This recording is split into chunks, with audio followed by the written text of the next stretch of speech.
Shalim is the name of the Canaanite god of dusk and night. This name was passed down to the city of Jerusalem, and possibly to King Solomon. To the Lasombra in the modern nights, it has a different meaning altogether. Shalim is a name spoken of in hushed tones by those who have returned from the Gehenna Crusade unharmed.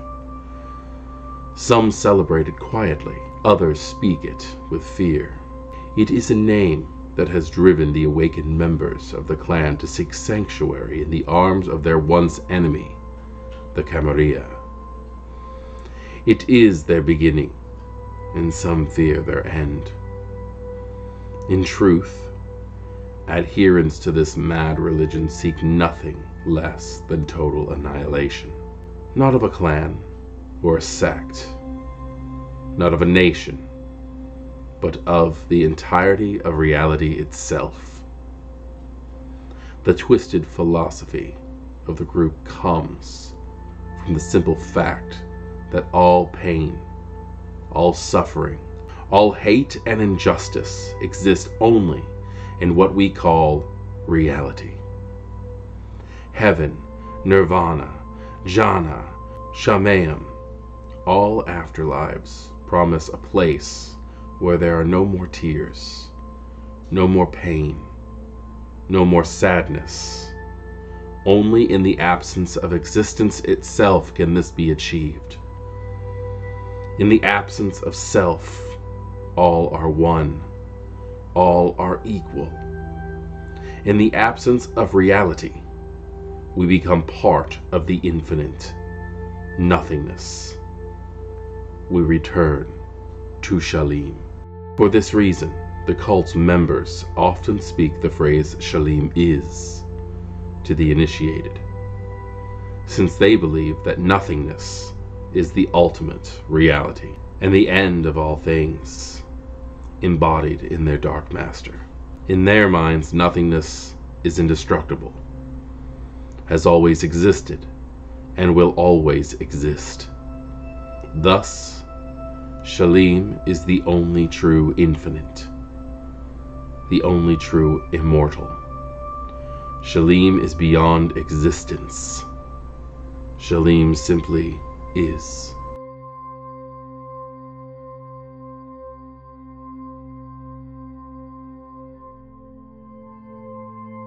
Greetings, Kindred.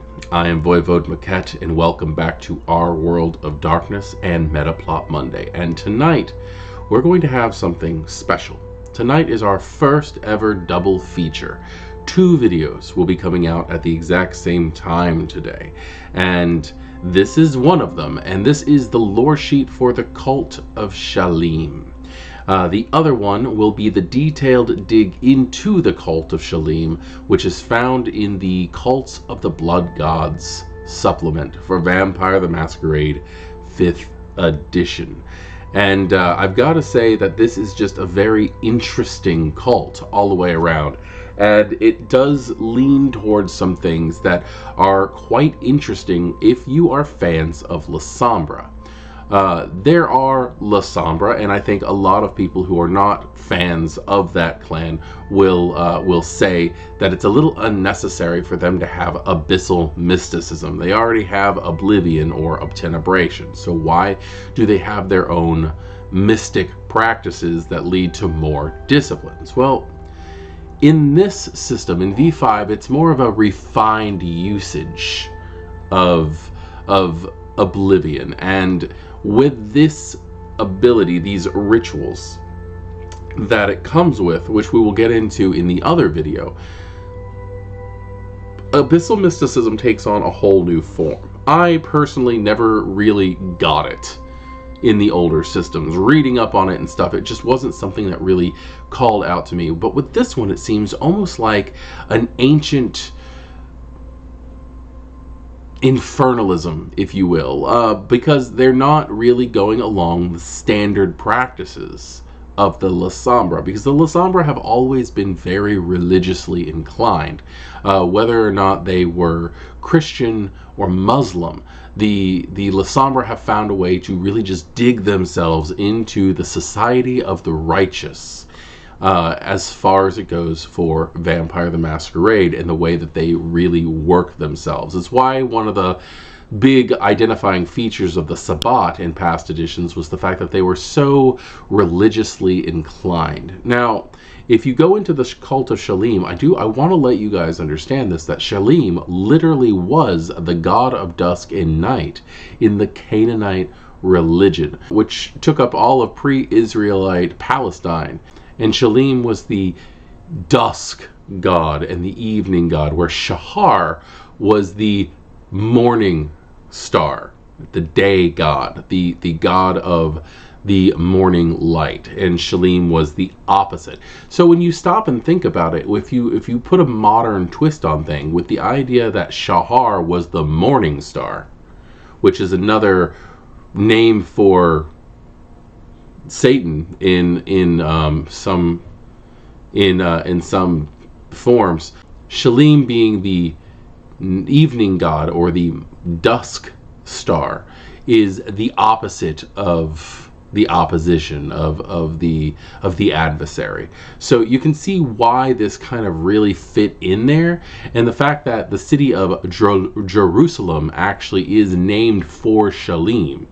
When you dig into the older languages, and it's possible even that King Solomon of the Bible himself was also named for Shalim due to his due to the holy practices of him. You can see where the Lasombra, being the religious individuals that they typically are in the other editions, in even this edition, really do drive home to what the origin is when it comes to Shalim. Now, if you take this lore sheet, it comes with many benefits, just like all other lore sheets. So let's just hop right into that. Investing one trait into this lore sheet gets you dark whispers. You have heard rumors of the cult from those returning from the Gehenna Crusade. Once per story, you can gain an additional 2 dice to either insight or investigation to look into the myths of the cult, or to identify if someone is a member.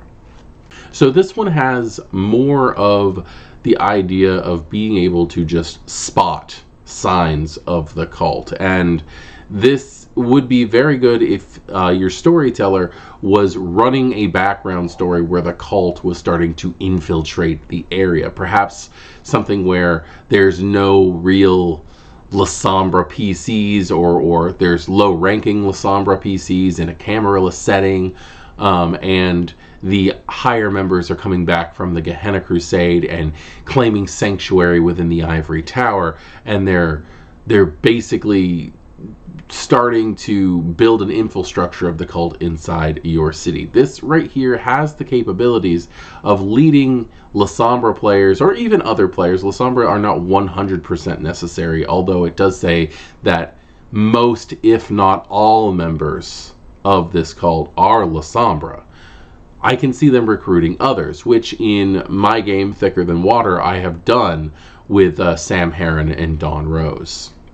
Investing 2 traits into this lore sheet gets you Cult Initiate. As an initiate into the cult's mysteries, you are aware of the significance of the Semitic phrase Shim Lamada Mem as the identifier of its members. You can speak this phrase to an initiate member to immediately gain 2 dice on any persuasion roll to gain their assistance. Speaking it to the uninitiated may not only result in their confusion, but may expose you to a savvy Lasombra as a member of the Doomsday Cult. This really is one thing where you need to be careful. This is basically saying something that could very well get you killed if you use it in the wrong situations, but using it in 2 dice to gain favor of cult members is also very... it's useful, but you really do need to make sure you know what you're doing when you use it. Investing 3 traits gets you Power of the Faith. The cult's reach extends deepest into the religious community. When they speak of heaven, a place where suffering, sadness, and misery do not exist, you know this can only be found in the bliss of nothingness. In the peace of any church or temple, your zeal allows you to ignore the negative effects of impairment. In my opinion, as a storyteller and as a player, this is such an obscure and random thing. Now, when I read this, it basically just makes me think that you don't suffer from wound penalties or willpower deficiencies when you're weakened, when you're in a religious setting, because just being in a religious setting, people of faith who are just waiting, at least in your opinion, waiting for nothingness to happen, gives you that inner peace where you can just soldier on. Now, maybe I'm just not reading into this right, but with the way that it says that you ignore negative effects of impairment, that again, it just makes me think about wound penalties and willpower penalties for having too little will. I might be very wrong on that one, but that's just the way that I get it. Personally, I don't see this one coming in very much, but I guess if a person wanted this and they decided to explain it to me in a way that makes sense to them, I might go for what they're talking about. Investing 4 traits gets you crush the dreams of life. Shalim's teachings say the dreams and ambitions of the flesh must be cast off to achieve perfection. All are equal under its gaze, and so all must witness the path to the glorious dark of emptiness through the felling of their conceited ambition. When you succeed on an insight roll against any character, the storyteller reveals to you their foremost ambition, in addition to the information sought by the roll. Armed with this knowledge, you may now re-roll any dice in a failed persuasion roll per scene against them as you turn their desires to your advantage. Furthermore, you may choose to roll manipulation plus persuasion against the difficulty of the target's composure plus insight. If you succeed, you crush their hopes and dreams, plunging them into despair and inaction for the remainder of the story in the form of 1 aggravated willpower damage. A total failure exposes your ruse and turns them against you. Crush the dreams of life gives you so many benefits. I just want to put that out there. First off, though, I do want to say that when the benefits start getting described in this, it's just not written well, in my opinion, because it says, armed with this knowledge, you may now re-roll any dice in a failed persuasion roll per scene.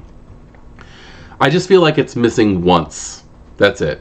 You can re-roll any failed roll once per scene. And that's just it. And reading it, just like, I don't know, I'm big on words, and I don't know if that's just a typo or if I would just write it differently, but I do get it. You have the ability to re-roll once per scene, which is very useful.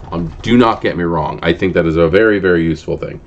Now, also, being able to choose to roll manipulation plus persuasion against the target's composure and insight, being able to crush them and give them basically a aggravated willpower for the rest of the story is really dark, especially if you're a strategic player and you're going to do this like on the first night, depending on how long the story is. That can be really devastating, because I know some of my stories can last months. And that just takes away one of their willpower that they're not going to get back in that form until it's over. But the risk of exposing you also is a permanent thing until you get rid of them.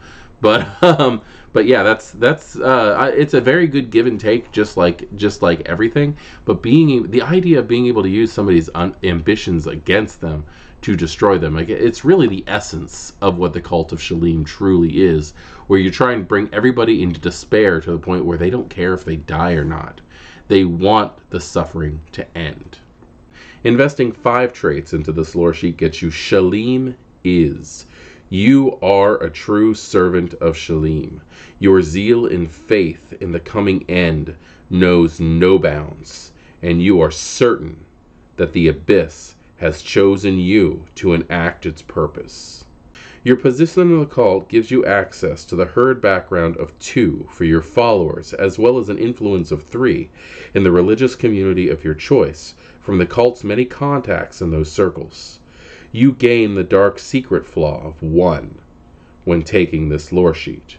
You also automatically pass any composure-based roll to hide your position as a member of the cult. So your resolve when it comes to not the trait, obviously it's your composure, but your internal workings, your internal faith in the cult is so strong that you automatically pass any role to hide your position as a member of the cult, because you know that the secrets, the shadow, the secret of this cult is more important than anything else, and that you are able to truly hide and to truly do your dark master's bidding by bringing the world down one individual at a time.